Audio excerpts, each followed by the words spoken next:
Tata cara rukuk. Dulu Rasulullah SAW melakukan tatbiq ketika rukuk.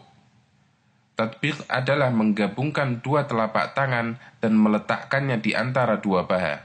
Cara rukuk semacam ini dipraktikkan Ibnu Mas'ud radhiyallahu anhu, sebagaimana disebutkan dalam hadis dari Alqamah yang diriwayatkan oleh Muslim dan At-Tahawi.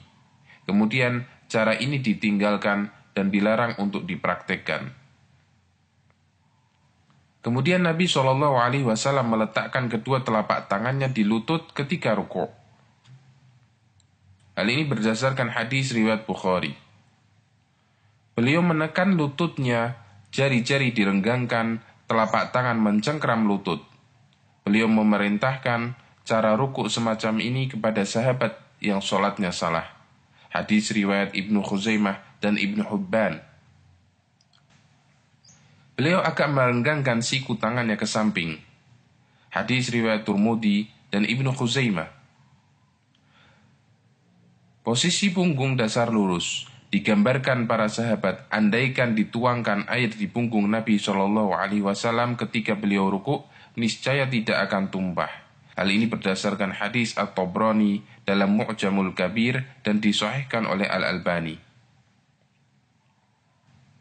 Posisi kepala lurus dengan punggung, tidak lebih tinggi dan tidak lebih rendah. Hal ini berdasarkan hadis Abu Dawud, Bukhari dalam kitab Al-Qira'ah. Kesalahan ketika rukuk.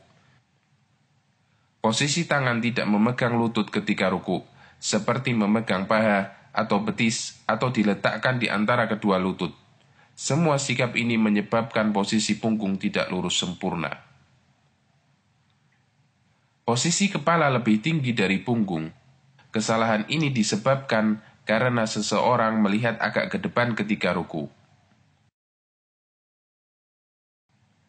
Posisi punggung tidak lurus datar, bisa jadi terlalu rendah atau terlalu tinggi. Untuk posisi terlalu rendah, rukuknya tetap sah, hanya saja tidak sesuai sunnah. Sementara untuk posisi punggung yang hanya condong sedikit sehingga belum melewati posisi rukuk, ulama merinci menjadi dua. Jika posisi condong sedikit itu lebih dekat dengan posisi rukuk, dalam arti ketika orang lain melihatnya, maka dia akan menilai bahwa orang itu sedang rukuk, maka rukuknya sah.